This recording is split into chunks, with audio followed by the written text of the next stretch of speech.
ఇది యేసయ్య ప్రేమ ఎలాంటిదంటే, నువ్వు ఎలా ఉన్నా, ఏ రీతిగా ఉన్నా, ఏ స్థితిలో ఉన్నా, ఏ పరిస్థితుల్లో ఉన్నా, నీకు ఉన్నా లేకపోయినా, గొప్పవాడు కాకపోయినా, దీనుడిగా, హీనుడిగా, బుద్ధిహీనుడిగా, అజ్ఞానిగా, పాపిగా ఉన్నప్పటికీ కూడా ఆయన ప్రేమ ఎప్పటికీ మారేది కాదే కాదు.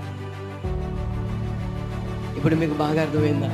దేవుని ప్రేమ ఎటువంటిదో, మనుషుల ప్రేమ ఎటువంటిది ఈరోజు వాక్యపు యొక్క ఉపదేశములో మనం చూడాలి.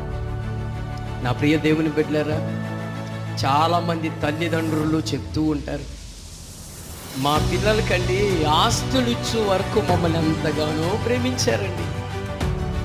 ఆస్తులు మా యొద్ద ఉన్నంత వరకు మా పైన ఎంత ప్రేమ చూపించారండి. మా పెద్ద కొడుకు ఇడ్లీ తెచ్చేవాడు, మా చిన్న కొడుకు బట్టలు